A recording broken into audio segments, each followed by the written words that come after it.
Wakey, wakey, eggs and bakey, everybody. Welcome to the show, a show we call The Sweat, powered by Fast Twitch Energy Drink. Good stuff. Welcome to the program, a program that will last for the next 2 hours here on DraftKings Network, VSiN, DK social channels, possibly the radio. If you're watching, if you're listening, we love you. Steve Buchanan loves you. Josh Applebaum loves you. I'm Emerson Lotzi, and I also love you. Gentlemen, nobody loves a hangover unless we're talking about our NFL hangover segment. Okay. And that is where we will get the party started this morning. So we're going to overreact here to what went down in the season opener between the Chiefs and the Lions. Steven, is it an overreaction to say here, Kansas City just got exposed? No, not really. I mean, look, it's week one here. Everybody wants to jump on the hype train. Absolutely. Of, Kansas City looks bad, couldn't hit any of their receivers. But what I will react to is I thought how well the Lions played overall. Like that fake punt at their own 17-yard line really kind of set the tone, I think, not only for this game, but kind of for what we should expect from the Lions from the season here. That turned into an 8-minute drive. They went 91 yards. That led to the first score of the game. And that just kind of feels like how this Lions team is going to be. Dan Campbell's going to go out there. He's going to make sure his team is playing hard. He's going to make sure his team's playing well. And he's going to put his team into the best position to win night in and night out. Not saying that stuff like that is going to work every single time. There are going to be times this year where I think decisions like that will cost them a game in the long run. But overall, Dan Campbell's going to be aggressive. This Lions team's going to be aggressive, and I think they're going to be a very fun team to watch this upcoming season. Josh, what was your main takeaway from the Lions knocking off the defending Super Bowl champs on Thursday night? So first off, Emerson, you want to avoid a hangover? Mix in a water every now and again. That's going to help you down the road. Little pro tip there, but I'll look at this game from a couple different angles. Number one, from a betting perspective, what we saw in this game, which was really interesting to me, is that it was consistent movement toward the Detroit Lions the entire time. So this game opened, Lions getting 7, 6.5. And the importance of Twitter, Emerson. I know Twitter, is used for different reasons, but for sports bettors, it's so important because when we got that update that Travis Kelce got hurt, hyperextended his knee, you saw a big move there. Plus 6.5 down to 4.5. If you were logged on to Twitter and you saw that alert, you could have gotten a really good number on that game, but it didn't even matter. You saw it 4.5 down to 4. And this is my number one go-to angle in the NFL. I know we're going to talk a lot of college today, but prime time dogs, Emerson. When you get to these Thursday night, Sunday night, Monday night games, go take the dog, go contrarian. The public's going to want to almost always take the favorite. With primetime dogs, the last 4 seasons, they're now 93-64 against the spread, 59%. A primetime under hit as well. It's another way to go contrarian. Public loves overs, look under. Unders last 4 seasons in primetime games, 61%. So if you stay glued to Twitter, you could have jumped on the Lions at an even better number. It didn't matter. They cover anyway. But to me, this bodes well for tomorrow, looking at 2 teams, both from New York, or I guess New Jersey. Okay. The G-Men getting 3.5 would match this system, and then the Jets Monday night getting 2.5 or wait for a 3. Josh, you know who's got that dog in him? Who? Dan Campbell. Oh, yeah. Here's what he had to say after the big dub. Oh. Now, let me ask you this. Did we expect to win that game? We did, and that's exactly what we did. Because we built that fucking way, and everything we talked about was how it went down. We had to be patient, man. Offense, we go all the way down and score. Defense, we need a takeaway. We come out at halftime, we get a huge takeaway. Yeah, told you guys we're built for this. We can overcome anything as long as you guys just fucking hang with it. We got a ton to clean up when we get back. But until then, enjoy this. Oh, yeah. Oh, yeah. I'm proud of you guys. Break it down. Hey, remember this feeling that wasn't perfect. We stick together. We are built for this, boys. We are built for this. 2-0 next. Let's go. Win on 3. 1, 2, 3. Win! The massive wad of tobacco just completes the character in that entire speech. Where's the dip cup, though? Huge. Yeah. Ripping all over his face. He's a real man. He swallows it. He doesn't need to spit it back in a cup, Josh. Okay, so that's real, and so was the fact that bettors and sharps out there, Josh, man, I'm looking at the splits, Patrick Mahomes splits here. Everybody may have had a little too much faith in Patty Mayonnaise and his wide receiver core. Great point by you, and I think this is another thing when you're betting on sports. Don't just bet with your gut instinct and your bias. Look at the data. It doesn't mean that every single data-driven play is going to win, but to your point, Emerson, you get these star players, star quarterbacks, receivers, running backs. 9 times out of 10, public's going to hammer the over. They're a great player. You want to root for them to do well in the game. But for to point you made, like 90% of bets are on all of Mahomes' overs. Ridiculous. Pretty much all the unders come through. So Yeah. again, taking that contrarian angle in the most heavily bet sport, the NFL, can oftentimes be profitable, just not only game lines, but player props as well. All right, Steve, what lesson did we learn here? Maybe you got to proceed with caution moving forward with these overs on Patrick Mahomes, especially considering if Travis Kelce misses any other time moving down the road. Well, here's the other thing you got to consider too. Yes, he was bad in that game, but like this almost feels like an outlier. If you look at some of the numbers that he had,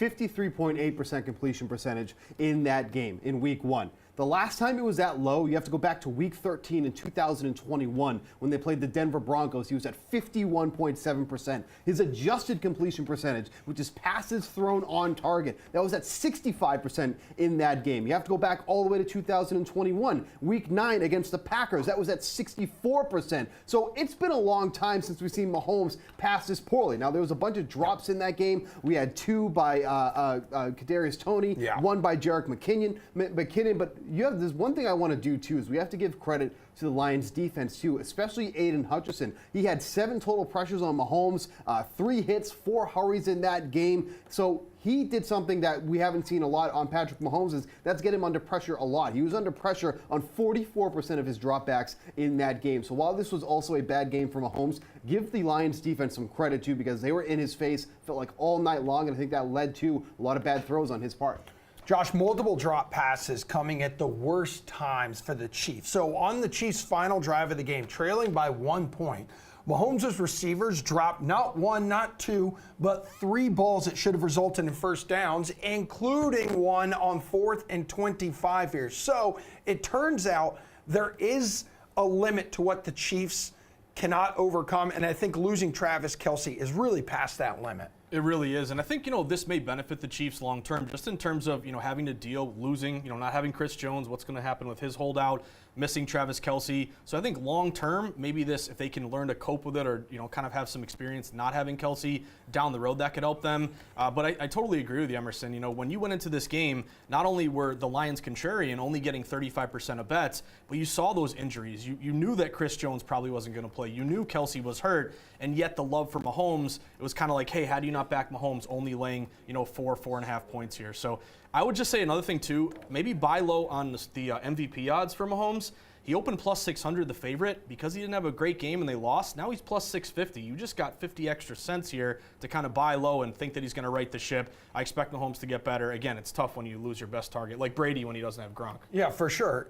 Steve, why did they go for it? 4th and 25, I believe they had all 3 timeouts, and still the 2-minute warning here because the Chiefs' defense didn't struggle like a whole lot against the Lions. Yeah, and they played well too without Chris Jones, who's holding out for another contract. Yeah, only 1 sack in that game, so his absence did seem a little glaring. Yeah, so, I would say that they played well without him, to be totally fair, too, because, obviously when you have him out of the mix, you expect that team to struggle defensively, too. But just like on the Travis Kelce news, too, so you're talking about somebody who took up 23% of the target share last year. If you also add in Juju Smith-Schuster, who's no longer on that team, he's on the Patriots, we're talking about a 38% gap in target share from players that were there last year that weren't on the field for Week 1. So this was like a whole new looking offense for the Chiefs, and I think that's where a lot of some of this, misconception or miscommunication was going to, because almost 40% of the target share that Mahomes threw to last year wasn't on the field for him in Week 1. So maybe that's something that we'll see rectify once Travis Kelce gets back in the mix, but it was just a combination of a lot of things why I think this team struggled in Week 1.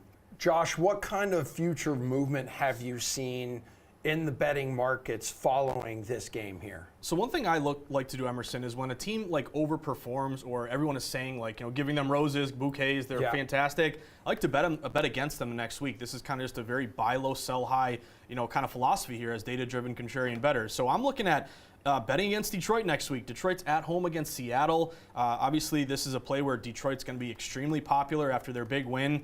Right now, Detroit's laying 3.5. I mean, if you can get Seattle plus 3.5 and maybe see this thing get down to 3, that's one way I would like to bet against Detroit. Even though I am holding over 9.5 wins, I'm glad they won that first game here. But I think the love, almost like we'll get to Colorado, later in the program, the love for Coach Prime here. So you're going to see the public really load up here on the Lions. And Pete Carroll has been great as a dog, 60% ATS. Road dogs were a great angle last year, like 56% ATS. So again, buy low, sell high. I'm already looking toward week 2. I'd look at Seattle if you can get plus 3.5 at Detroit. Bukes, how has your opinion changed on Jared Goff, who I feel like we're not giving enough credit to?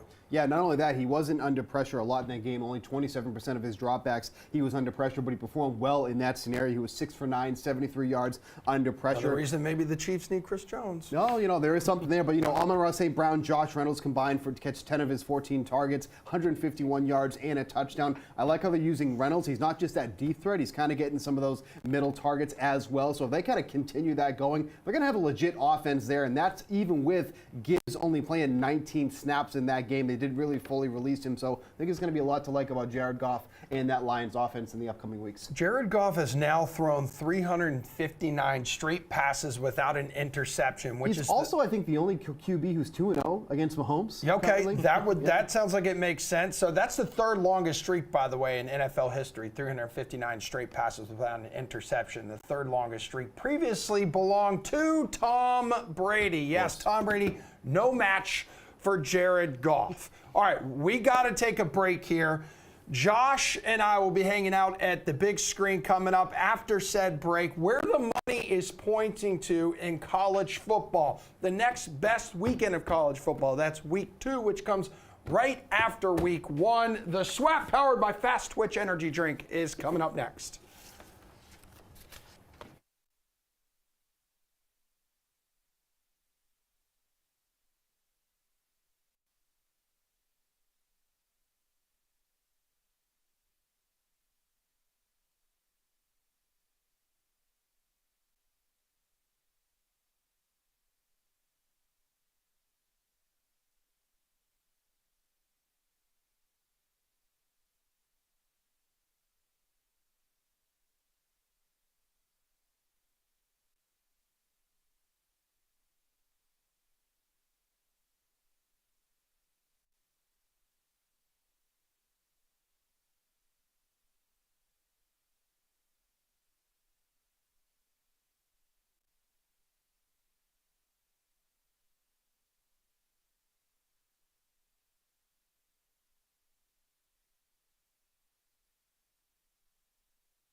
Welcome back to the show, everybody. The show, The Sweat, powered by Fast Twitch Energy Drink. We bring it to you here every Saturday and Sunday morning on DraftKings Network, on VSiN, DK social channels, your radio, 8 a.m. to 10 a.m. Eastern Time. Again, every weekend moving forward until we're told not to do the show anymore.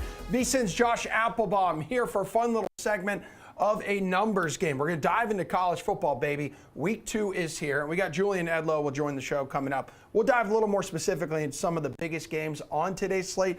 But right now, need you to break down how the futures market has moved following week 1 here and entering week 2. So what are the key metrics here, Josh? What are the key metrics you look for when breaking down the betting board here? Yeah, so Emerson, I think if you're betting on sports, seriously, it's not just entertainment. You want to win, you want to do well. You need a guiding philosophy. You need some kind of foundation, something that you lean on, something that you work on and stay true to. If you just bet based on gut instinct and bias, I think this will happen, I want this to happen, you're really not going to see any results here. So my foundational philosophy is data-driven, sharp, contrarian betting. So what that means is, one, I'm looking at trying to, number one, bet against the public, be with the house, and be with the professional bettors. And by using data, you can really uncover where the smart money's at. So, for example, VSiN.com, we provide the bet splits right from you guys at DraftKings. Excellent. So you can automatically, real quick see 70% of bets on one side, 30% of bets on the other. I'm going to look toward trying to go on that 30% side. Also looking at line movement. How does a book open a number? How does it move? If a line's moving in one direction, doesn't mean every line move is going to win,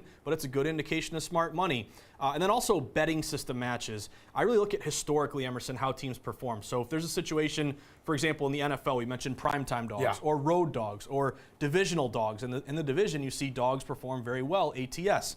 If I can combine all those factors, I'm against the public, I'm with the house, I'm with the pro bettors, and I have some angle historically that also lines up in the same direction, that's when I'm able to get down on a bet. And of course, trying to get the best number and beat the closing line, that's something all bettors try to do. Less heart, more mind. Exactly. Huh? All right, so on that note, which teams have moved the most right now since the preseason? Yeah, so in terms of one game I'm looking at today, Colorado, Nebraska, this thing really jumped out to me because everybody and their mother, you go to any sports book, any bar in America, everybody's rooting for Coach Prime today. Now, totally get it. They look fantastic in the opening game, but there might be a little bit too much love here. My foundation of betting against the public, I look for the most heavily bet games where everybody's on one side. I like to go the other way. So this is an opportunity today.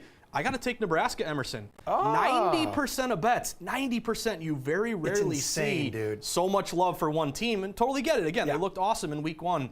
But this is a play where if you also look at the look-ahead line or the early number, over the summer, this was like Nebraska laying 7. So there's been a massive overreaction, massive adjustment here. If you're giving me a team only getting 10% of bets, another unranked versus ranked situation, I got to bet against the public. Now, if Colorado rolls and looks good, I'll look, like an idiot. Yeah. But the sports books will always take a hit. So when the books need something, I want to be on the side that they need. They need Nebraska today for their lungs. It's more bet on this Colorado-Nebraska game on the DraftKings Sportsbook than most NFL games are for week 1 right now. How insane is that?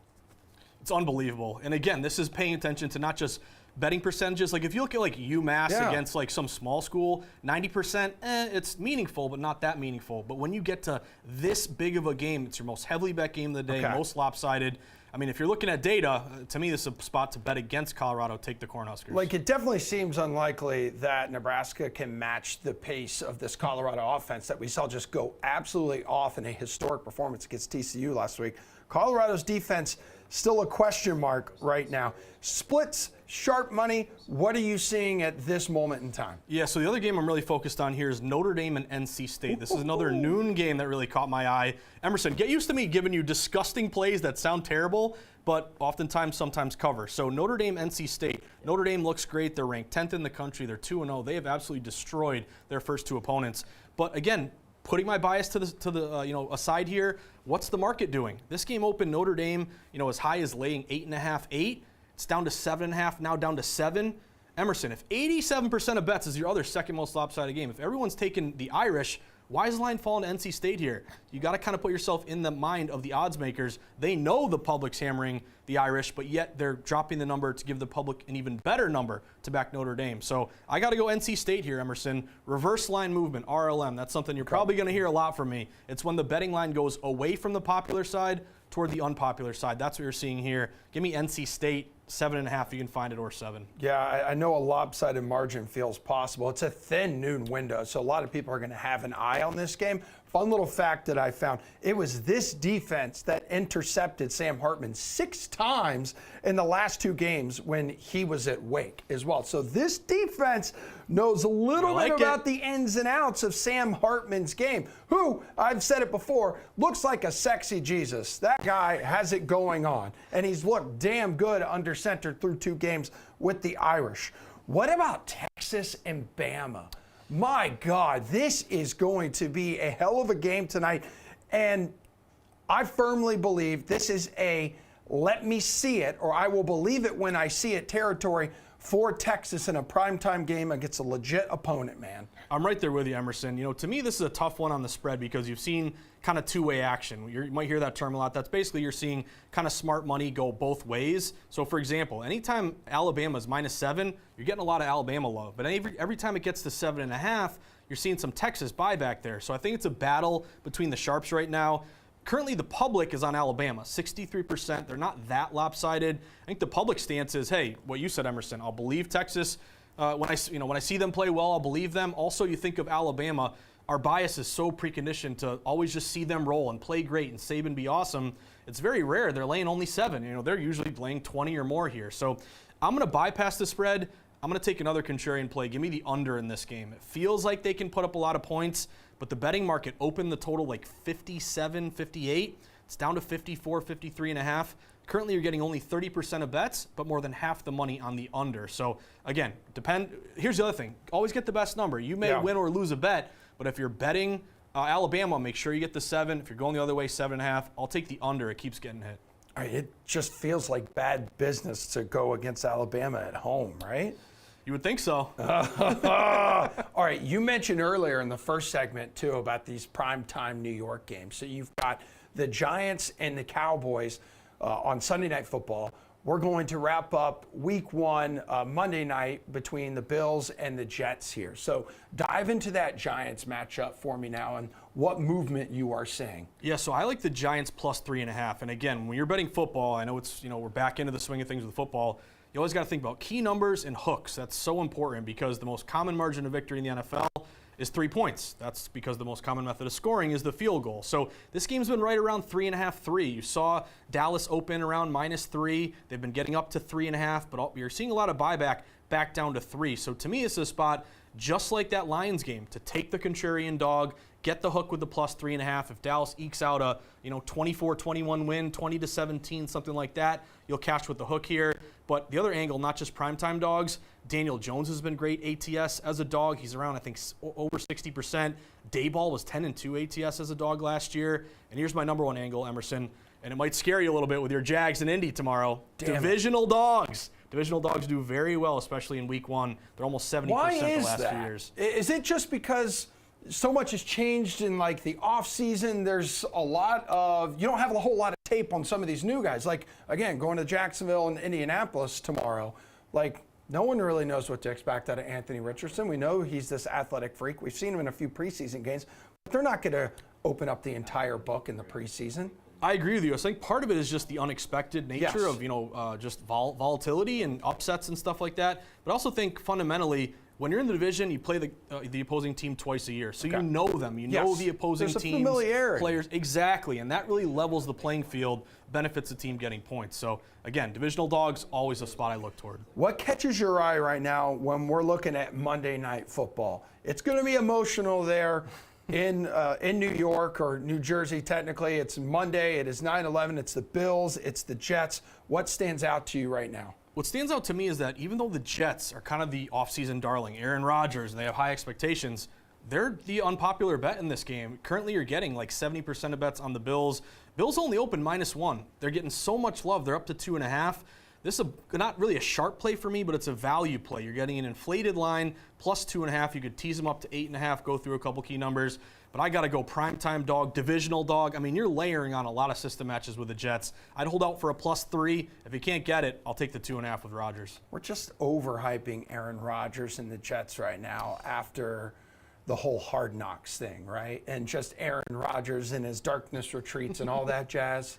I'm with you, Emerson. Did he really see a UFO? Is that real or not? I don't know. He claims he saw one. I don't know. He is 100% the dude who would say that he has seen a UFO and completely run with it. If you don't know what I mean, watch Hard Knocks. yeah. It's kind of interesting stuff. Yeah, I haven't seen a single second of Hard Knocks. I see enough on it on Twitter here. It's Super Bowl or bust for the Bills this season. Is that your opinion? That's my opinion. I do like the over 11.5 wins. But again, they need a running game. Their line's questionable. All right, coming up, we got to take a break here on The Sweat, powered by Fast Twitch Energy Drink. We're going to poke over to the Diamond. Steve Buchanan will join the program once again. From dream season to nightmare season here for the Rangers. Is Steve buying what he's seeing right now in this wild card race? Let's discuss it when the program returns.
Welcome back to The Sweat, everybody. Powered by Fast Twitch Energy Drink. It feels like yesterday Shohei Ohtani was striking out Mike Trout to wrap up the World Baseball Classic, when in reality, 3 weeks from tomorrow, the regular season will come to a close. The hunt for October is on, and it'll likely be a postseason that does not include the Boston Red Sox, which has our friend and Red Sox diehard fan, Jared Carrabis, feeling feelings right now, and he opened up to Dr. Lazia earlier this week.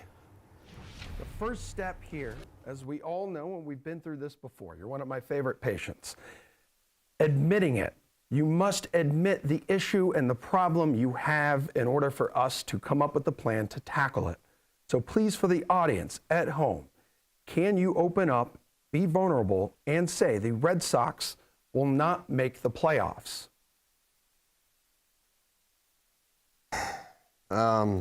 Let it go. Be free. I don't know that I can say that right now. Why do you feel like that? Wouldn't you agree that 4.5 games is an impossible situation to make the playoffs? I'm not the patient here, Jared. You are. I guess I'm just having a hard time coming to grips with the fact that they may not make the playoffs, but I can't definitively say that they're not going to. DraftKings contributor Steve Buchanan back in the studio with us. Jared needs to accept the inevitable, yay or nay? Yeah, absolutely. I think it's actually gotten worse since that originally aired on Tuesday. Yeah, right. So we're talking about 5 days later. I mean, they're six games back of a wild card spot. Brutal. With 21 games remaining. Is it impossible? No.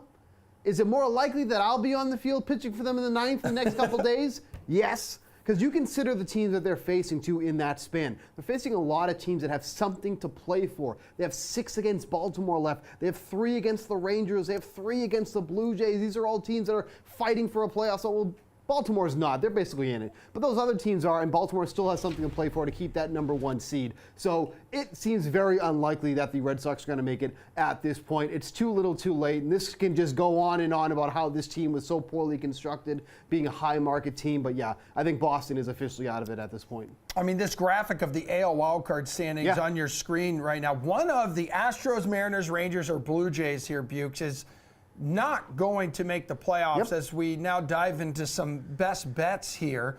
We'll get to today's slate coming up in just a moment. But the Mariners, we were talking pre-show here, Steve. How difficult is their schedule coming down the stretch here? And how nervous are you, especially as a huge, huge fan of America's team? Yeah, I mean, look, Julio's holding his, I don't even know what you want to call that. What do they call that? Trident? A trident, dude. But he looks a little like upset. He doesn't look extremely happy. That's probably because the Mariners have already gone 3-5 during the month of September. But you talk about the entire schedule that is left for the Mariners for the rest of the month after they conclude this series against the Rays. The entire month of September, with the exception of one against the Dodgers, is against the AL West. So the standings are going to change dramatically over the next 3 weeks or so, because especially for Seattle, just playing all teams in their division. So these last 3 weeks of the season are the make or break for those AL West teams, whether it's the Rangers missing out, whether it's the Mariners missing out. I mean, Houston is also kind of in the mix here. Seattle's only half game out of first place, but that could change dramatically once that schedule starts. So the starting pitching really needs to start getting it together. We're seeing a lot of starters go into those games and they're out early or they're in too long. George Kirby in too long last night, gave up a pivotal 2-run home run there in the 7th inning. So I think Seattle still makes it in there, but boy, is it going to be tough the rest of the way. I was going to say, if you're a believer in this skid continuing for the Mariners, you can get plus 450 odds right now on the DK Sportsbook for them to not make the playoffs. Yes is minus 550, Steve. Yeah, I mean, I still think they're going to make it there. But again, with how much this can change, plus 450 to not make the playoffs is pretty appealing when you consider if they really start slowing down after that red-hot August, you're getting some really good odds on them to not make the playoffs right now. Well, guess who has decided to take flight and currently land in a playoff spot? That's the Blue Jays, man. Bo Bichette back from the IL gave Toronto a shot of energy last night. I know Vlad there on the touchscreen has had kind of a down season. Right. But what does Bichette's return mean for their playoff chances? Yeah, it's coming at the right time. I mean, they're starting to get hot at the right time. They're 7-3 over their last 10 games. And like you mentioned, they have Bo Bichette just came off the IL yesterday. Gives them that strong, needed bat that they need in the heart of the lineup there because really this team has been struggling to score runs without Bo Bichette in the mix. Defensively, it helps them out as well on the left side of that diamond there. But I think this is the injection that this Blue Jays team really needed because they've been flopping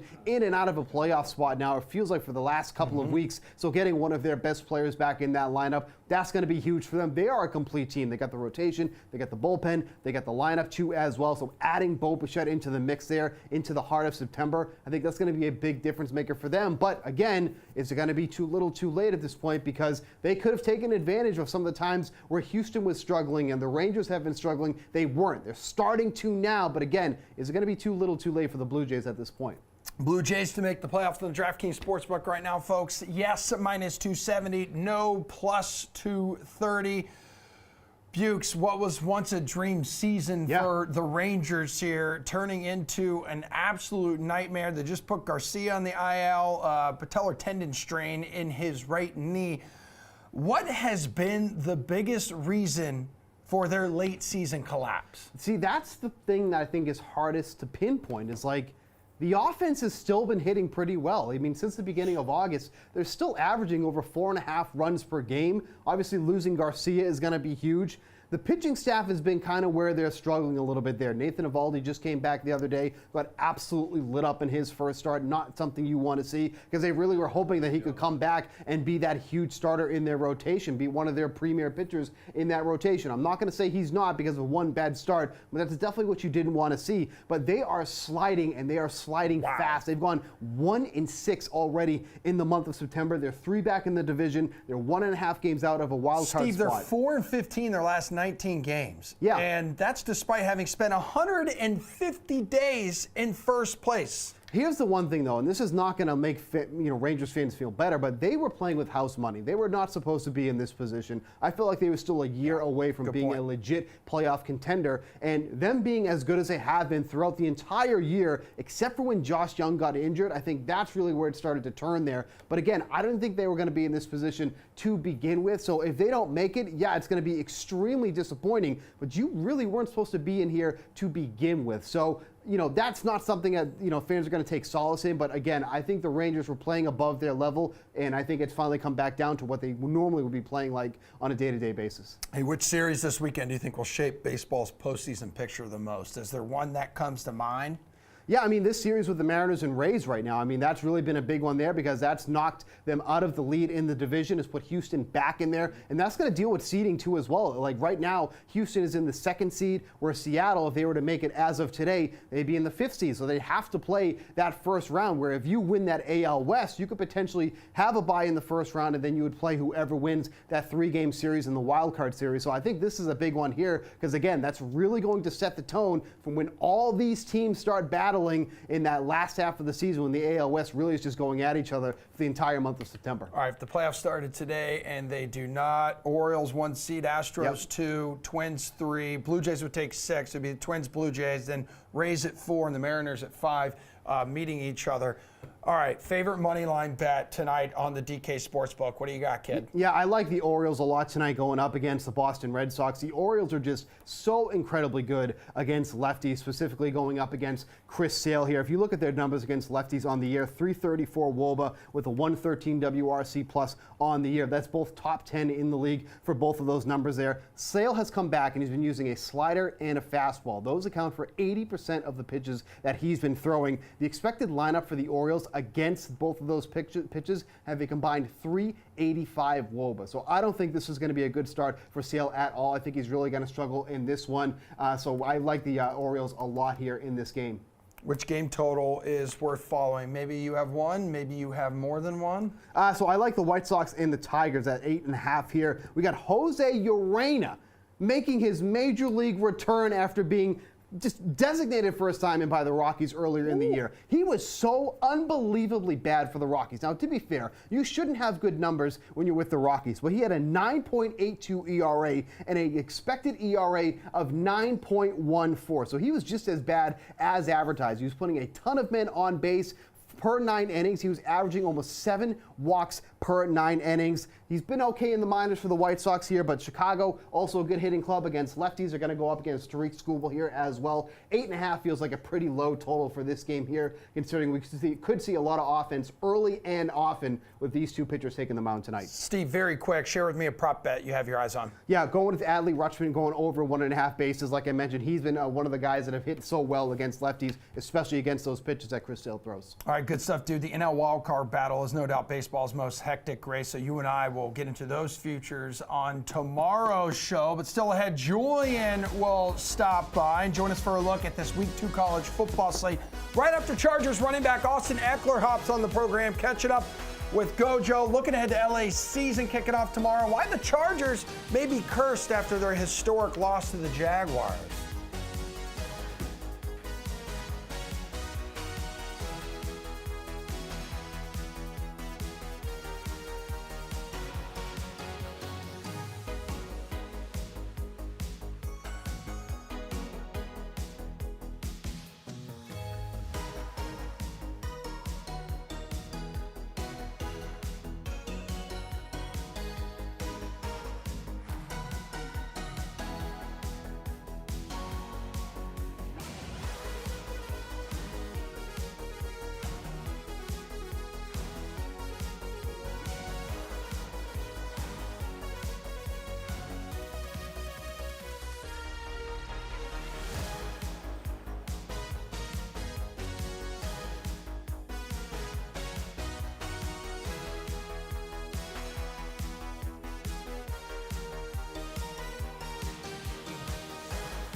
All right, coming up at 10 o'clock this morning on VSiN and DraftKings Network, where you are watching this show, The Sweat, powered by Fast Twitch Energy Drink right now. The Lombardi line with my ex-best friend, Michael Lombardi, who told me this morning that he likes Pat McAfee more than me.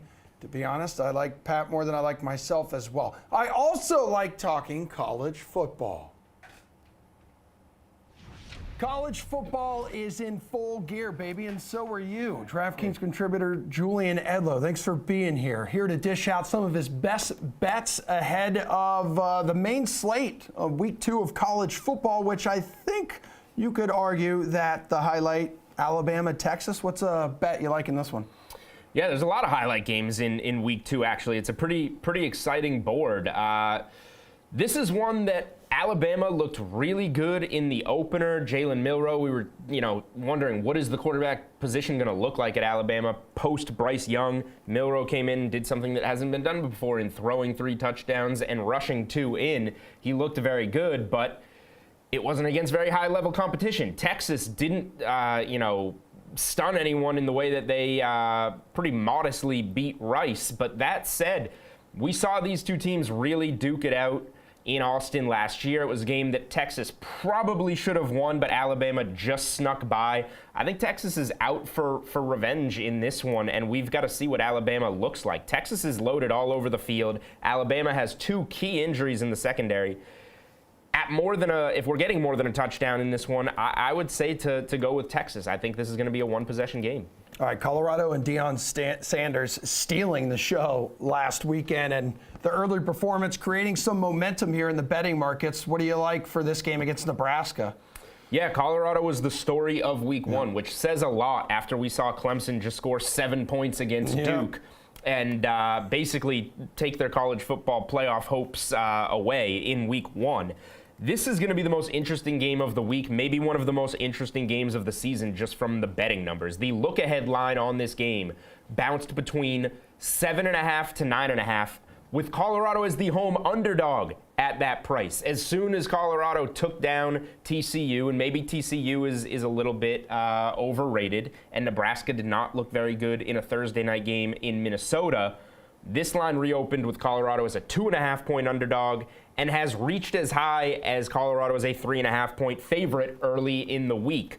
This game has bounced around everywhere. It's going to be a classic pros versus Joes type of game. Professional bettors are going to trust their numbers from early in the season and take this as an extreme value on Nebraska, whereas the public, they just saw Colorado put up a ton of points and look fantastic in prime time against a team that was the runner-up to Georgia last year. They're going to be all over Colorado.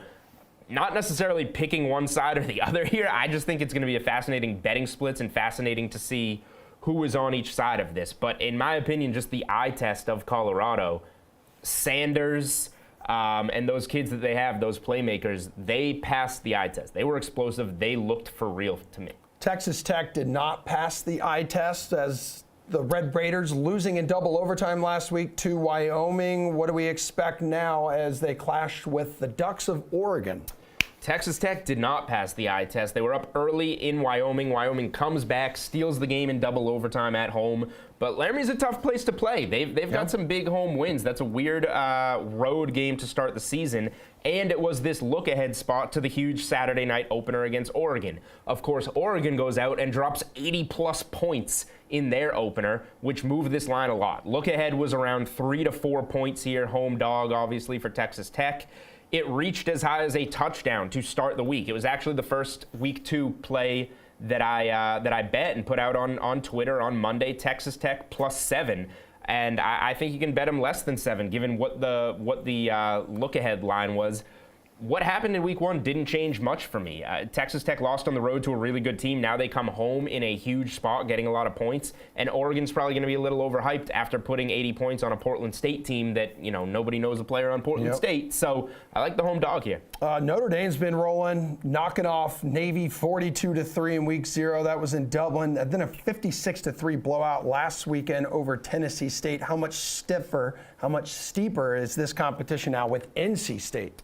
Much. Notre Dame has played no one. They've had 2 impressive victories, but they have essentially 2 home victories, with Ireland being their other home field against very low-level competition. Yep. Navy did not live up to the hype whatsoever, obviously. So now much tougher. You're going to go on the road to NC State, a good Wolfpack team, and NC State's getting more than a touchdown. I don't know if I'll ultimately play this one. I might just see how good Notre Dame is, but strong lean to the Wolfpack. And, you want to look at Sam Hartman, the Notre Dame quarterback who was previously at Wake. The last time he made a trip in the ACC to NC State did pretty well in that game. So they know the quarterback well, and I think that's an interesting factor in this game. All right, Utah Utes here and taking on Baylor. Baylor's another one of those teams that was upset in week 1. The Utes knocking off Florida. I'm not quite sure Florida has very high expectations this year.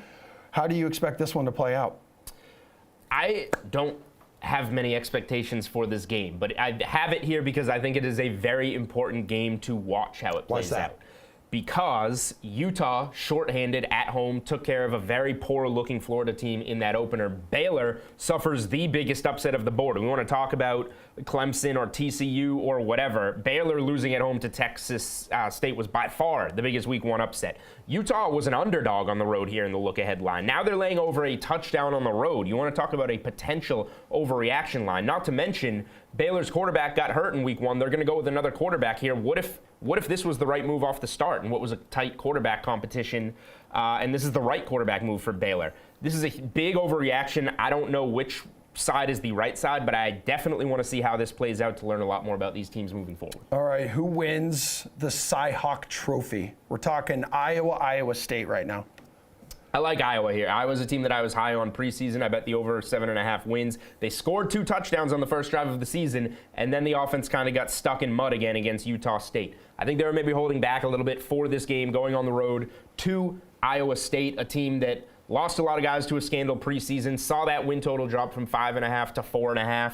I think laying just a few points here. It's obviously a low total. The points are going to be more valuable, but I like Iowa to get this one done. Okay, why do you want to talk about Texas A&M and Miami? What is it about this game that piques your interest?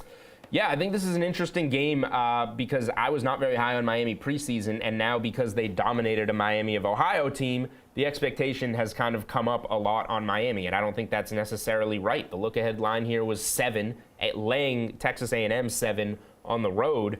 And I think now we're just getting a shorter price on an Aggies team that's going to look really good this year. We talked a lot about it on Unreasonable Odds with Phil Steele. Texas A&M brings back 20 starters, 10 on each side of the ball. I think they're going to be the far more polished team. And while Miami looked good against lesser competition in week 1, this is where we kind of see the real Miami set in, a team that loses a lot of home games by wide margins, and Texas A&M steps up here. Top 25 matchup here with Ole Miss and Tulane.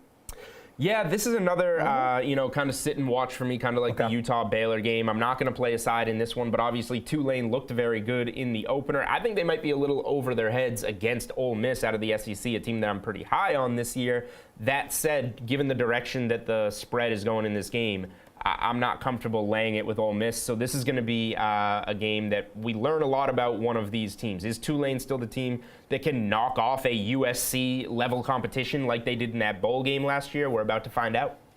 All right, Jules, let's talk about the futures market and maybe how those have changed, especially after losses by teams like LSU and Clemson in week 1. What do you think?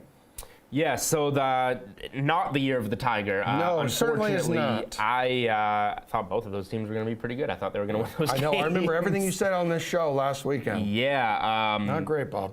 Let's start. So LSU loses to FSU. It gets a little out of hand in the second half, but probably should have been up double digits at halftime. They had some pretty poor red zone possessions that resulted in 0 points. LSU can still rebound from this and have a pretty good season. So I'm not opposed if you liked them initially, although the road gets a little bit tougher, but I'm not opposed to still backing a team like that. Clemson, I have a ton of concerns about. They score 7 points against Duke. They had the ball in 3 separate drives, a first and goal at the 1, a first and goal at the 7, a first and goal at the 1, and got 0 points on any of those drives in the second half. Resulted in 2 fumbles and a missed field goal from the 4-yard line with a kicker that Dabo was saying, according to the broadcast, they're comfortable with him kicking it from 70. Well, he couldn't kick it from 20. I have major concerns now against Clemson. It's probably a little bit of an overreaction. They will rebound and get better. But I don't know if you can rebound from a loss from Duke in terms of college football playoff hopes. That one loss at 11-1, or even as a conference champion, could be enough to knock you out. So this is a team that we ran a clip last week on this show of Phil Steele saying how this team could easily go 12-0. I think 9 of his 11 sets of power rankings called for Clemson to go 12-0. And that prediction is in the trash after week 1. So, very concerning with Clemson. Yeah, in your defense, everybody had high expectations for Clemson. Even Gojo and Golick, like last weekend, like on their show, they were talking about how they liked them in the college football playoff, at least at that time. But now expectations changing, not only for Clemson, but for a lot of teams around college football. And we're just, 1-2 weeks into this thing? Buckle up, baby. And buckle up, because the Sweat, powered by Fast Twitch Energy Drink, will continue after this break.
Welcome back to The Sweat, everybody. Second hour of The Sweat kicking off now, powered by Fast Twitch Energy Drink. We got tons coming up. We still have NASCAR picks to share with you, U.S. Open Finals picks as well. Josh and Steve will also share with us which quarterbacks have their attention on the DraftKings Sportsbook and also in the land of fantasy. We're going to do the same here with running backs as well. And one of the best to do it in recent years, Austin Eckler, joining Gojo and Golic earlier this week to talk about basically anything and everything Gojo and Golic wanted to talk about. All right, very excited to welcome in Charger star running back Austin Eckler, who joins the show now in game week. We have finally made it. So, Austin, I know we're excited, but what's the feeling for you now, man, going into year 7 of your NFL career, walking into week 1? Yeah, as a guy going into year 7, it reminds me back when I was a rookie and I was looking at other guys going into year 7. I'm like, man, these guys have been doing this for so long. And, once you get to this position and you've been playing for this long, really things start to slow down for you mentally. And now I can understand the game. Like coaches really, like my coach, Derek Foster, and I really see the game in a similar way as he's trying to coach you. I've been being coached on it for the past 7 years. So as far as production, I think it helps me just understanding now. It's like, can my body keep going, which haven't slowed down yet. So I'm looking for another big year, man. I wonder, Austin, going back to when you were a rookie, you didn't come from a Power 5, you weren't drafted. I mean, so there's a lot of those guys that look at you going into your 7th year now and say, okay, he did that. I know I can do that. It gives us all hope. When was the point for you, rookie year, whenever, where you thought, okay, even though I wasn't from a big school or I wasn't drafted, I can play in this league? Wow. It was tough for me because I was 6th string on the depth chart the entire training camp my rookie year. I did not move up the depth chart one time. And so you can imagine, like, hey, I'm trying to make the team. Like, I'm stressed out of my mind because I'm like, I'm not seeing any progress, because I'm not moving up the depth chart or anything like that. I was being consistent. I would put in so much work to make sure that I knew what I was doing on the field because I wasn't getting a lot of reps. I get like maybe 2 or 3 reps on offense, a practice, but most of my reps came on scout team, special teams. And so that is where I was able to actually get some type of opportunity to show that I can play and run. But it wasn't really until the last preseason game when I pretty much kind of solidified my role by playing well on special teams and on offense, when I was like, you know what, like I feel like I did well for what I had. What advice do you give young guys if and when they come and ask you for how you've been able to make it, how you were able to latch on? What do you tell them, whether it's undrafted or otherwise?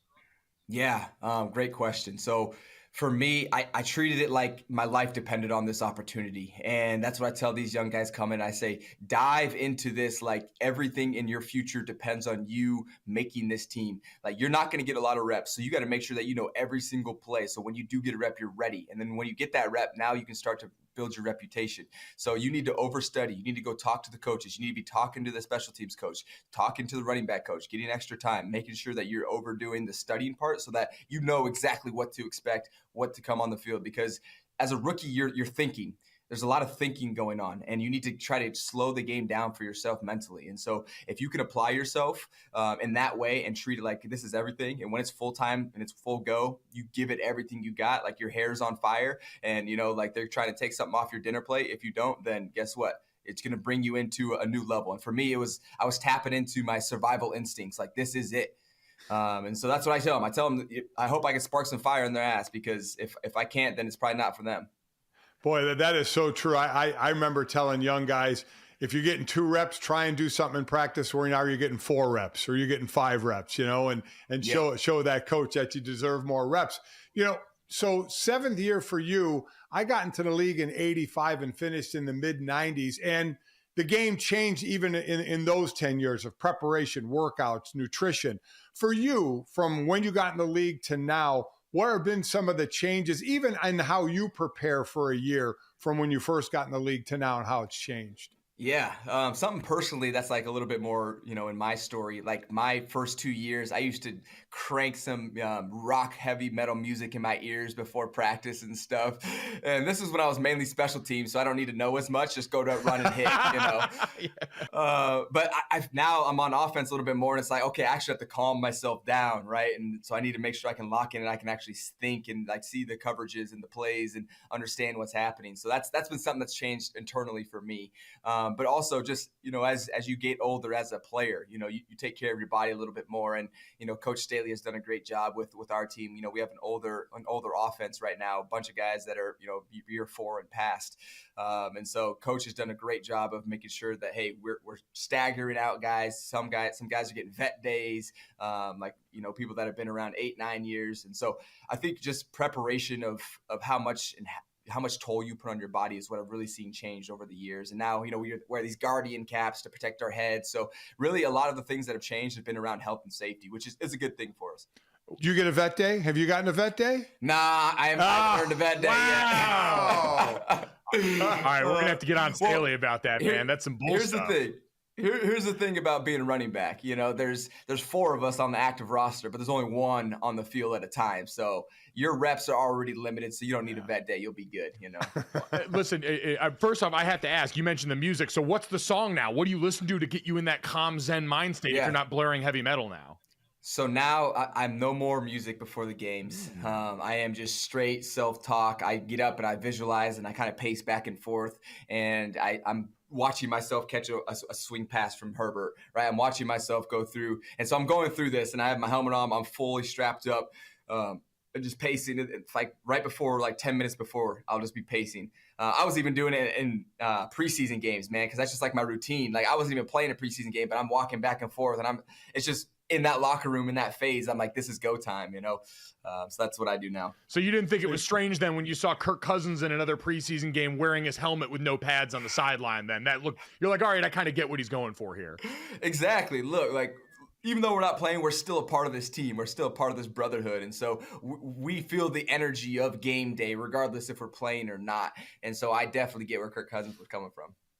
So you mentioned Justin Herbert. He signs one of those quarterback deals. They get a ton of money. Has he taken all you guys out for dinner yet and picked up the tab? Not yet. Those are coming though. We do it during season. Usually on Fridays is when we go out and get together. So it's coming.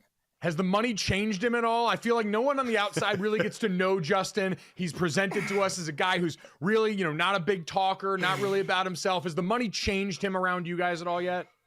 I mean, he was still a first-round pick, so it's not like he didn't have money, So now he's just got a lot more, and the checks haven't started flowing yet. So we'll see. I'm hoping he doesn't, though, or if he does, I hope it's for the better.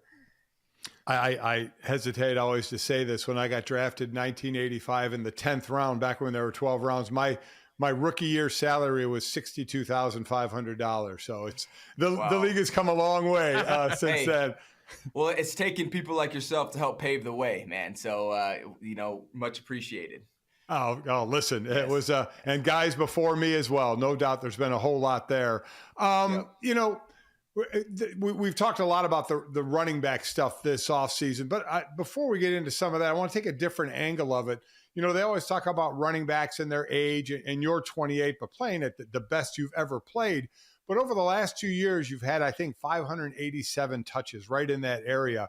And while we all want to be on the field playing all the time, is there a concern of running backs or a view to say, man, that many touches, while I know it's good and I'm doing well with it, can wear you down sooner than you want to be? Yeah, absolutely. And I think that's something that a lot of teams are looking for, 2 people to be able to play that position at a high level, not just have one person that you're going to rely on, because we know this game is violent. And especially when you have the ball in your hands and you're not protected like a quarterback, you're going to be taking a lot of hits that, could potentially injure you. So the more you take, obviously, the more you're, up for the odds you are to get injured.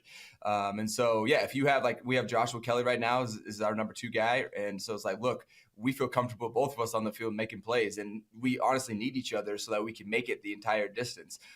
It's something that I had back when I had Melvin Gordon and we were splitting carries, for 2 years there. And now, it's going to be the same thing with Joshua Kelly. And it's not anything against me. As a competitor, we want to be on the field, but also I have to not be, too buried into my ego and pride and be like, oh, I need to take every single rep and every single snap. Like, that's not what's going to help win in the end of the season, which is when it really matters.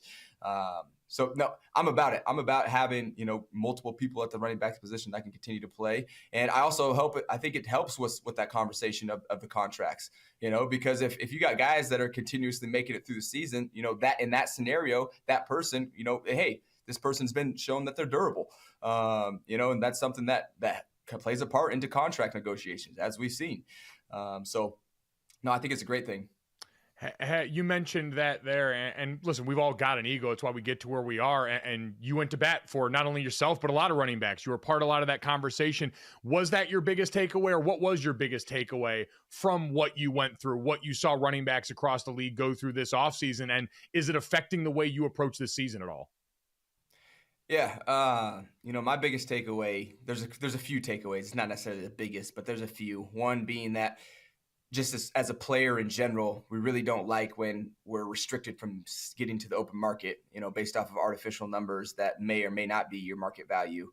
I think we've realized that we don't like that, which is probably understandable. If you're producing like, nope, you can't go anywhere. Actually, you're going to take all the risk on a 1-year deal, and we're going to tell you what we're going to pay you, and you don't get any say in it. It's like, we don't like that. And then another thing I've realized is that the running back position, there's been a narrative around there.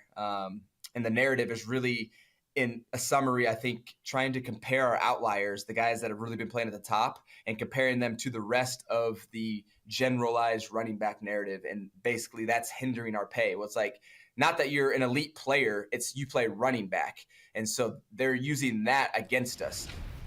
Really, really good stuff there from Mr. Eckler, Gojo, and Golic, which you can watch on the DraftKings Network Monday through Friday mornings, 8 o'clock to 10 o'clock Eastern time. Now, after this break, we're going to find out maybe where he lands on your list of rankings for running backs to watch this upcoming season. Let's go. We're back right after this.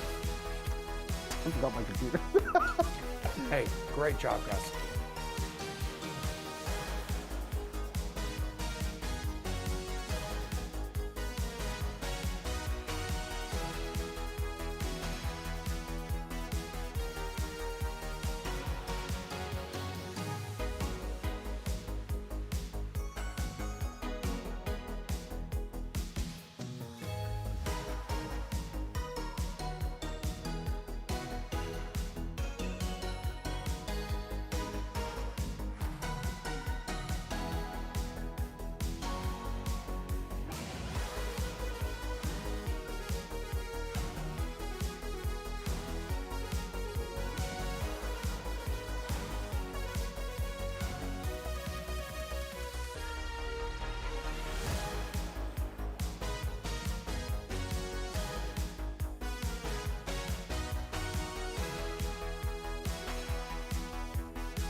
So the running back position has been the subject of much discussion during the NFL's offseason. It's a Twitter thing. Is it really a Twitter thing, It's kind Steve? of a Twitter thing. Because yeah. I kind of got feel a cult like following. they're drastically becoming underpaid. They're looked at as they're that's true. becoming underpaid because of that theory that running backs really are one of the game's most replaceable commodities. As Josh Applebaum, Steve Buchanan are back here with us on the Sweat, powered by Fast Twitch Energy Drink. I'm Emerson Latzia. Let's get into a little running backs preview then, as the first main slate of the NFL season, week 1, will kick off tomorrow. We are hot and bothered just thinking about it. Steven, right now, in terms of betting and fantasy, how viable of a position is this still to target? I mean, very much so. I mean, you talk about, DraftKings Sportsbook, they have the rushing and receiving props you can take advantage of. Some of these guys that do both. Tony Pollard is a great example of that. Austin Eckler, who was just on the show, another great example of that. And then on DraftKings, if you're playing fantasy, it's a PPR format. So again, those guys are really valued commodities because they can do a little bit of both. Austin Eckler, huge commodity. Tony Pollard, huge commodity. So it's still very much relevant in the sports betting and DFS world. But again, obviously people have their opinions about the real life ramifications of a running back. Josh, while the reluctance to pay this position mega millions might make sense from like an NFL front office standpoint, the position arguably remains one of the most impactful in football, does it not? It really does. And Emerson, when you're raising your kids, make sure they're a wide receiver or a quarterback. My dogs, you mean? Exactly. Your daughters as well. Yeah. We don't want a running back, though. This is a tough position to be in the NFL right now. But I'm totally with you, Emerson. I think if you're focusing on running backs in particular when you're looking at futures bets, I look at a lot of unders here just because it's such a dangerous position. Football's a violent game. You see injury rate pretty much 100%. So I'll give you a perfect example. Jonathan Taylor from last year, he was the leader, or expected to be the leader and the favorite for most rushing yards, touchdowns. He gets hurt, boom. If you had played some of these unders on running backs, just knowing that injuries are going to take place, you're looking at some unders here. But I'd still pay up for a few guys. I'm a big fan of Christian McCaffrey. I know it's a popular opinion here, but I was looking at some of his props. Over 900.5 rushing yards this year. He's going into his first full season with the San Francisco 49ers, with Shanahan drawing up plays here. He rushed for 1,139 yards last year. And then also keep an eye out from a betting perspective, the Pittsburgh Steelers. And we'll get into it tomorrow, but San Fran's at Pittsburgh. San Fran was laying 3. That's down to 2.5 or 2. Tomlin's been great as a dog. I really like the Steelers plus the points tomorrow. All right, so in terms of running backs with the highest floor, I mean, you, again, are sticking with Christian McCaffrey here. Like, he does feel like the gold standard at this position. And do you feel a setup for more success in 2023? Kind of going to be tough to top what he did last year. It is going to be tough to top. So I know, looking at it from the perspective of buy low, sell high, obviously he's a very popular player. Every week, in DFS, he's going to be one of the most expensive running backs that you're going to have to pay for. But sometimes the juice is worth the squeeze. I mean, as long as this guy stays healthy, just what Steve mentioned here, if you're looking at both PPR, catches, if you're playing season-long fantasy, you can catch, you can run it, you can throw it. I just love in that offense how Shanahan, went out and traded for McCaffrey and now really has a full season and a full offseason to implement him even more into the game plan. So, again, to me, it's these stud players you're willing to pay for. McCaffrey's at the top of my list. That transition from Carolina to San Francisco in that midseason trade, Steve, was just seamless, which you would not see with the majority of running backs in this league's history, man. No, and then, stepping into San Francisco's offense, too, like he was kind of built for that offense. Yeah. I think that's why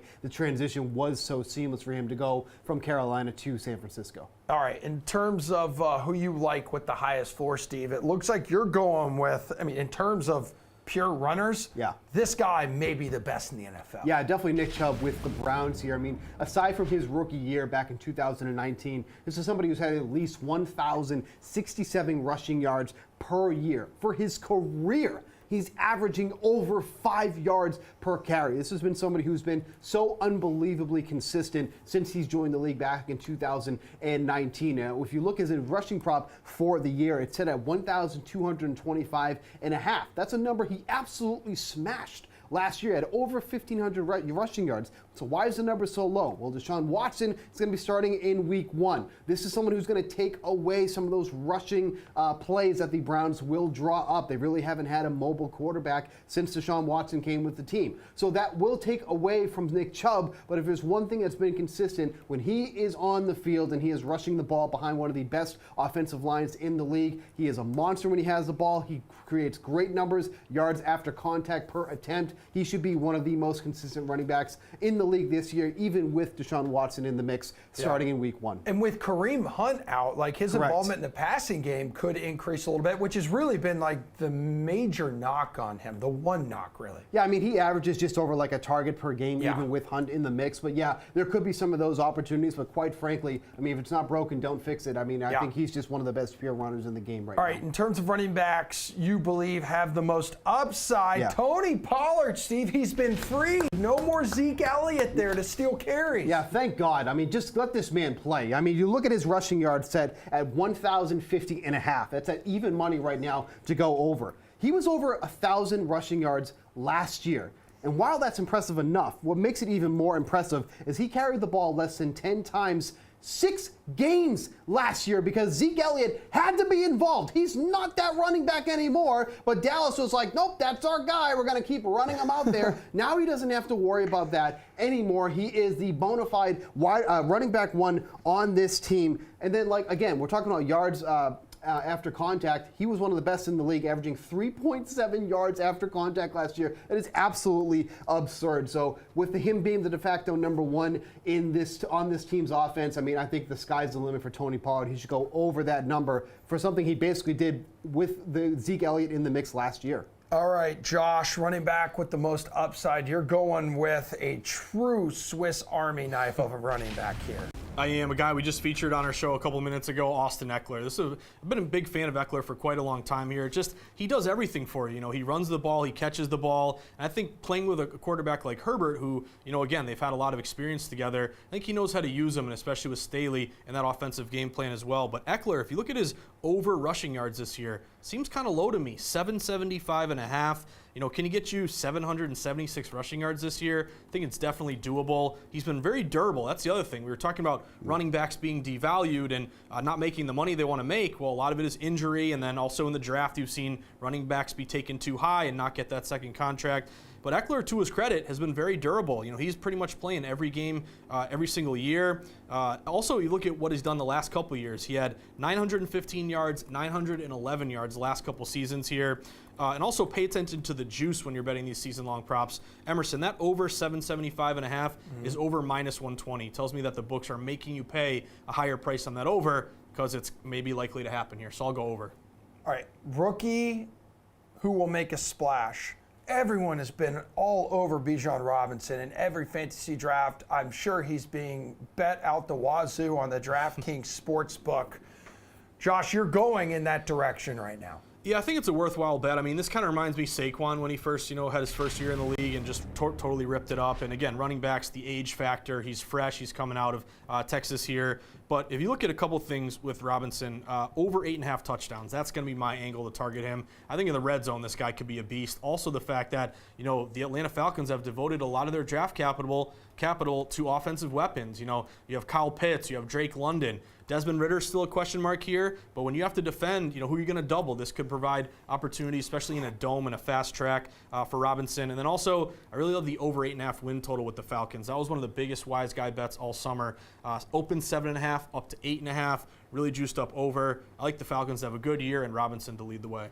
All right, Bukes, a big easy dark horse here. You like a guy with a slight chance at a prominent role. Yeah, I like Miller over with the Saints. Obviously, Alvin Kamara is suspended for the first few games. We have Jamal Williams on the Saints now. He's a little banged up too as well. Miller is actually banged up himself as well with a hamstring injury, but I think this is somebody who could make a lot of noise as the season progresses here. He was a very well-rounded back when he was with TCU his junior year. He was an absolute workhorse for them. 224 carries, just under 1,400 rushing yards, and 6.2 yards per carry. Now, Derek Carr is somebody who likes to throw to his running backs. That's not something he did a lot in college. He averaged about a target per game, but if that ends up being more of his game now in the NFL, then he's going to be one of the best threats in the league right now for the Saints. So I think Miller is someone who could really make a lot of noise because a lot of attention is going on Bijan Robinson, but I think Miller is also a great bet to go on as the year progresses to be a big force in the Saints offense. All right, guys, got about a minute to go in this box so quickly. Someone you'd fade at running back this season, Steve. Oh my God, Cam Akers. Why are people so excited about him playing against one of the worst offensive lines? His team's going nowhere. He doesn't catch. What are they going to run the ball when they're down 37-0 in these games? Forget about it. Get Cam Akers out of my face. My wife was distracting me the other day during one of my fantasy drafts, and it auto-drafted Cam Akers. That's So now horrible. I'm You should even just more drop him. miserable. That's horrible. Josh, who are you fading? Real quick, Brian Robinson of the Commanders. One thing I noticed about Robinson is all of his props are juiced up way under. If you look at his touchdown, 6.5, under -175. You really don't see props juiced up that much. Also under 750.5 rushing yards, that's -155. This is the 30th ranked, one of the worst offensive lines in football. Gibson's right behind him. If he trips up, you got a good running back behind him. So Brian Robinson, I'll go under in both those the rushing and TD props. All right, guys, we'll see which quarterbacks you're high on, maybe which quarterbacks you're fading coming up. We'll wrap up the show at that. But coming up right after this 4-minute break, how about some U.S. Open Finals bets? It's going down in the Big Apple this weekend. Plus, Pierce will join us for some NASCAR picks. Let's go.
Welcome back to The Sweat, everybody. Powered by Fast Twitch Energy Drink. And Rubbin is racing, so we're bringing in Pierce Dietrich right now to dish out some NASCAR picks. Damn good to see you, Pierce. NASCAR Cup Series playoffs continuing this week at Kansas Speedway in the Hollywood Casino 400 here. Kyle Larson becoming the first driver to punch a ticket to the next elimination round by winning at Darlington last week. You tell me. On the DraftKings Sportsbook, he's plus 550, third best odds to go back-to-back, minus 135 here for a top 5. How do you like his chances this weekend, dude? I like his chances a lot, but then again, I like his chances every week. If you watch, I typically pick Larson, and it works out for the most part, and it worked out last week. It should work out again. If you go back to the spring Kansas race, he led the last 40 laps, except for actually the last lap. Denny Hamlin couldn't pass him cleanly, so Denny Hamlin dumped him. Larson ended up finishing second. The only way Larson loses races is bad luck or skullduggery. So as long as he stays away from black cats, doesn't walk under any ladders, and avoids cracks in the sidewalk, it should be his week again. Yeah, you don't want to step on a crack or you'll break your mother's back, Pierce. True. All right. He's also the favorite to win the Cup Series right now, dude. Plus 350. Is there a little bit of value in that right now? You might want to look at Christopher Bell at plus 1,600.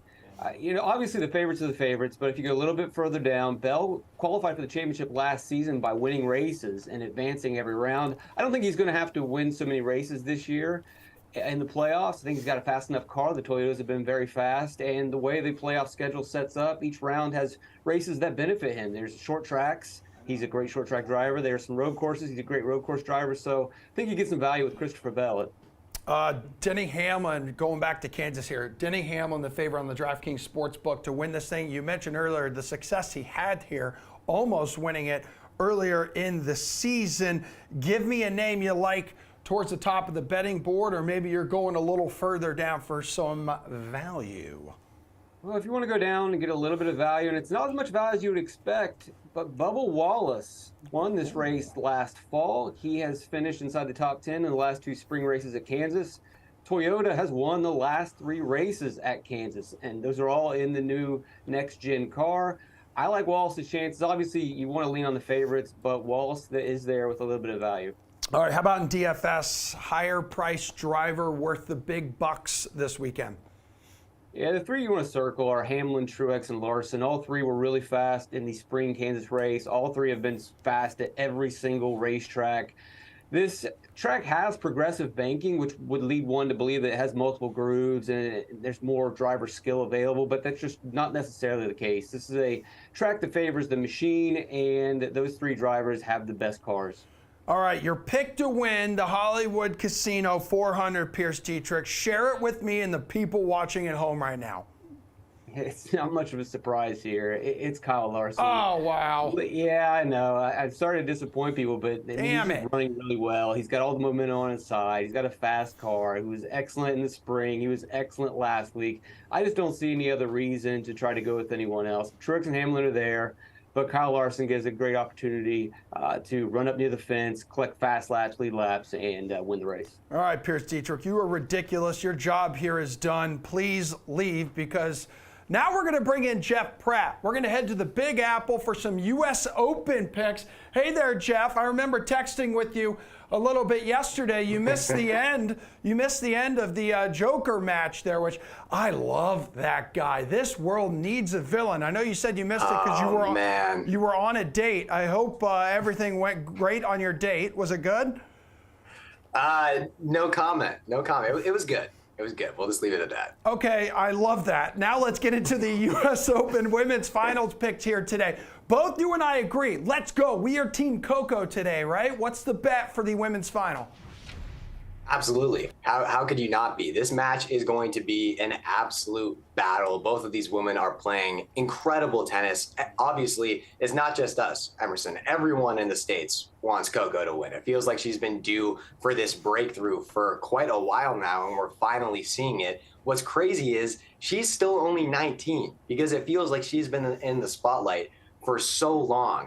And you may think that 19 is very young to win a major, a Grand Slam, but it actually happens quite often at the U.S. Open. Over the last 5 years, 2 of the winners here on the women's side have been teenagers, Bianca Andreescu and Emma Raducanu most recently. Now, Aryna Sabalenka is an extremely tough opponent, and she is on an absolute tear right now, but she did barely squeak by her semifinal match against Madison Keys. It was a weird one. Coco looked much more solid in her respective semi, and she has the head-to-head advantage over Aryna Sabalenka. She is 3-2. I'll roll with a hot hand here. Take Coco on the money line at plus money, but I also think over 22.5 total games makes sense because these matches between these two players go the distance more often than not. Coco is scorched earth right now. Like, it is fun and exhilarating watching her play tennis, is it not, Jeff? Absolutely. It's incredibly fun. It's very, very cool to see the next wave of American players, not just on the women's side. The men obviously did very well. I know you were rooting against Ben Shelton yesterday. Oh, my God. You think he's a punk. I get it. And Joker hung up the phone on him after he won. It was a power move. I respect it. I don't love Novak Djokovic, but that was definitely a power move, so I have to respect that. And kids these days, like you, don't know the satisfaction of hanging up on someone, like, angry. It was a vibe, man. Today, you're just like, click. That's you. That's your problem, Jeff. Grow up and give me a bet in the men's U.S. Open final, please. That's my problem. That's my only problem. I think I'm doing all right. I'm going to start by giving Daniil Medvedev credit in this one. Everyone wanted the Alcaraz-Djokovic rematch. We wanted 5.0. It was what we were hoping for. Medvedev completely shut that down by playing incredible tennis yesterday. And I'm going to give him credit because not a lot of players in the world have a chance to beat Novak Djokovic when they step on the court against him. But he is one of them. He actually beat Djokovic on this very stage in 2021 to win his only Grand Slam. And he also won their last head-to-head match in Dubai. But all of that said, you have to be not just perfect, you have to be immaculate to beat Novak Djokovic. And even if Medvedev is immaculate on Sunday, I'm not sure it will be enough with how well Novak is playing. Just for context, Djokovic has lost 1 hardcourt match this entire year. It was against Medvedev, but it's only been once. He's 26-1. He's dropped just 2 sets in this entire tournament. They were both in the same match, which means he has won 5 straight set matches in New York in this tourney. This is a guy who has simply been on a different level for the entirety of 2023. I expect him to win this final, and I expect him to cover a 4.5 game spread. All right, how much does it pain you to say something nice about Joker? Because I have receipts. You are not the biggest fan of tennis's biggest villain.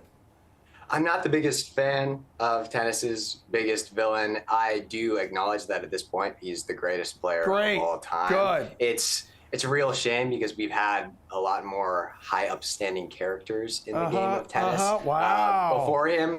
Hey, listen, as a former player, you respect players who play the game the right way. And at times, I don't think he plays the game the right way. But stop it.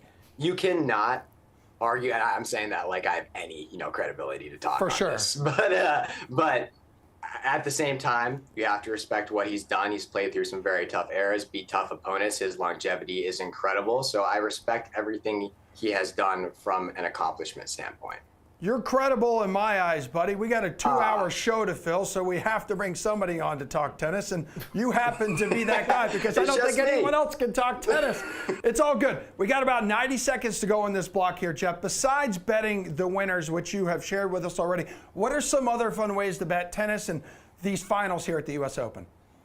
Yeah, there are a bunch of fun ways to bet tennis, and this is where identifying trends can really come in handy if you're good at it. So specifically on DraftKings Sportsbook, you can bet on who will be the first player to break serve. You can bet on how exactly the first 2 or 4 games will play out, or how the first point in each player's first service game will play out. There are a bunch of fun props like that. Also, you can parlay some of those things together with the outcome of the match. So, for example, if you're extremely confident that Novak Djokovic will break Daniil Medvedev first, win the first set, and win the match, that's one way that you can boost your odds instead of just taking him outright on the money line, which I believe is minus 255 right now. So if you want the odds to be a little bit better, check out those props on DraftKings Sportsbook. Obviously, some of those things can be very random as each match is completely different. But if you examine past head-to-head matches and the recent form for these players, sometimes trends will reveal themselves that can give you an edge. Got any plans tonight? What are you doing? You going back? Are you going back to Chili's or Applebee's? Which one's it going to be? Oh man, I might have to mix it up. It was Chili's last night. Yeah. But we got a TGI Fridays down the street. So oh we'll my see. God, they used to have the best happy hour when I had a fake ID back in the day. I could not get enough of it. I'm sure you still need one because you're a kid. I've seen College Emerson. I'm not sure you needed a fake ID. That dude would crush bottomless potato skins. Okay, you're out of here. Thank you, Jeff. One more break to go, one more block to go. We will be ... serving up more NFL. Is Josh Allen due for another big season in Buffalo? Quarterback rankings next.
Back here on The Sweat, powered by Fast Twitch Energy Drink. It is the good stuff and the reason we are alive and well so early in the morning on crucial. weekends. Yeah. Am I right? I think I'm also right when I say the quarterback position perhaps trumps every other position in the NFL when it comes to projecting definitely wins and losses, Josh, right? And an excellent player under center can be a legitimate difference maker on NFL teams. So the top 26 MVP candidates by odds are quarterbacks. This is a quarterback league. Again, not a surprise here. What would it take for a quarterback to not win MVP? I think it'd be shocking if it wasn't a quarterback here. It's almost like Super Bowl MVP, Emerson. What is like 90% of Super Bowl MVPs are QBs. They touch the ball every single snap. They have the most influence on the game, so rightfully so, they're going to be favored in this spot. Now, if you're looking to buy low here, mentioned this earlier, but Patrick Mahomes plus 650 now. Didn't have a great game one. He was plus 600, so a buy low spot there. But I'm looking at this guy right here, Justin Jefferson, because to me, you're going to need some player to do something that we've never seen before. So Jefferson, can he break Megatron's record? Can he catch 2,000 yards or more? That's really what you're looking for if you're going to cash this thing. His over-under, though, is only 1,400 and a half, and I like that over. I think it's a low number here. He's gotten better every single year. Rookie year, 1,400 yards, then 1,616, then 1,809 last year. To me, you're going to need someone like Jefferson to do something we've never seen before to supersede all these quarterbacks. He's plus 8,000 though to an MVP. Kind of tells you it's a very big long shot there. Christian McCaffrey though sitting right there at the same number at plus 8,000. Steve. Great. Don't care. Don't care. Don't bother betting a non-quarterback for MVP. I mean, since this was introduced back in 1957, quarterbacks have won 44 out of 65 times. Okay, but you're telling me there's a shot. Let me finish. So that's about 70%. The last time a non-quarterback won MVP was when Adrian Peterson won it back in 2012, beating out another quarterback, Peyton Manning. Adrian Peterson in that year had over 2,100 rushing yards, 12 touchdowns, 217 receiving yards, averaging 131 yards per game. Those are the type of numbers, those are the type of stats that a non-quarterback needs to have to win MVP, something like that. Is Jefferson one of those guys? Yeah, most certainly. But in this league, in this day and age where quarterback is king, it is really, really tough to have a quarterback not win MVP at this time. Well, since we're on the topic here, your favorite MVP candidate, Steve, is a poor man's version of Trevor Lawrence, and that's Justin Herbert. I don't like that comparison at all, but Justin Herbert is absolutely that guy. Last year, he threw for 4,700 yards, 25 touchdowns, and that's while having broken ribs. Now the Chargers went and drafted Quentin Johnson, the 21st pick overall, to add with Keenan Allen, to add with Mike Williams, to add with Austin Eckler, giving him 4 legit receiver targets that he can go to at his disposal. And then, that's even before we bring in the new offensive coordinator, Kellen Moore. He'll unlock the true potential of Herbert, who is an absolute gunslinger at this point. If you remember, back in 2021, Moore was calling the plays for Dallas, who was the highest scoring offense in the league that year, averaging 31 points per game. They had the most yards per game. We could see that easily with the Chargers, with all the weapons that Justin Herbert has surrounding him. I think he's going to be your MVP for the year. New play calling should help him out tremendously. Get those bozos out of there. Yeah. Who do you like as your favorite MVP candidate right now, Josh? So, got to give respect to Mahomes. Burrow is second right here at plus 750. He just signed his mega contract. Josh Allen plus 850. But I'm going to go Jalen Hurts. This guy, to me, has been getting better every single year. The numbers prove it. And I think with Jalen Hurts, kind of the thought process was, hey, he's a running quarterback. He's not very good at throwing. He's a runner. But he proved to us in the Super Bowl, Emerson, that he can make some incredible throws, especially under pressure. So at plus 1,100, that's a 10-1 or worse odds that I could really take a bite out of right now. You look at the win total also with the Eagles, it's 11.5. To me, it's another over bet there, thinking they're going to win 12 games or more. I think they're only a slight favorite to in the NFC East. I want to say they're minus 130, minus 150, something like that. But with this great offensive line, with a ton of weapons, another year in the system, Sirianni as a really good offensive-minded coach, plus 1,100 feels like a great value play on Jalen Hurts. That breakout season last year, finishing second in MVP voting, making all AP second team, as well as the Pro Bowl here. Quarterback with the highest floor, Josh. So who's a guy you are sure will come through? So I'm going to make your day, Emerson. It's your favorite QB, maybe your favorite player of all time. Duval. We're looking at Trevor Lawrence Our here. Lord and Savior, Trevor Lawrence. Now, going from his rookie year, which again was horrific here, Urban Meyer, the whole situation that he had to deal with, then going with Peterson, they really meshed here, had that epic comeback in the playoff game against the Chargers. But to me, this is a player that's getting better each year, and now has that full year of experience with Peterson. Coach QB connection here is so important when you're looking at these props. But I'm looking at his over 4,050.5 passing yards here. It's juiced up over -115. The experience, the weapons. Remember, he brought in a lot of free agents, and they still meshed immediately. Now they have an offseason together to get even better. He had 4,113 yards last year. I'm going with that over passing yards with Lawrence. We are going to see that man on a whole nother level this season. And then after the Joe Burrow contract, Trevor Lawrence is going to have like the first $1 billion contract in NFL history. But Steve, this is your dude right now with the highest floor, Joe Burrow, who did just get paid. Yeah, and I think one thing too that people are overlooking potentially is that offensive line improved dramatically from last year, signing Orlando Brown Jr. to play left tackle, because that was a huge area of need for them last year. Jonah Williams had one of his worst years as left tackle last year. Now he's moving to right tackle. You look at that, he allowed 12 sacks, 43 pressures to Joe Burrow. Now you have somebody like Orlando Brown to protect that there for Joe Burrow, and I think we're going to see an even better version of him this year. He has all these same weapons that he basically had the year before. Then you add Irv Smith Jr. into the mix too at tight end. I don't think his true potential has been unlocked during his time with the Vikings. There was COVID issues. There was injuries that he had in the 3 years that he was playing with Minnesota. But I think he can really be unlocked here in Cincinnati. He doesn't even need to be the third or fourth option in this loaded offense that they have. So I like everything that we have going for Joe Burrow with that improved offensive line. I think it's just going to make him even better. So I think of all the quarterbacks, there's a lot of guys you could put in this category. I think Joe Burrow has the highest floor as it stands right now. All right, next wave of quarterbacks also coming through the league here, guys. Looks like we got about 3 rookie quarterbacks who will be starting tomorrow. Bryce Young, C.J. Stroud, Anthony Richardson. Among those 3, it looks like both of you are banking on Anthony Richardson here in Indianapolis to put up some big numbers, Steve. Yeah, and look, too, there's going to be a lot of painstaking things we're going to have to go through. For sure. Again, this is a guy, Julian, likes to lead the league in interceptions this season. And I think that's very viable. I mean, he's more of a rushing threat. I mean, he's kind of like Lamar Jackson, where his passing game wasn't polished. He's more of a rusher. And he was only a starter for 1 year at the University of Florida. But, I think what we like here is that his rushing ability here. And then the Colts head coach, Shane Steichen, was the offensive coordinator for the Eagles when Jalen Hurts played in his rookie year.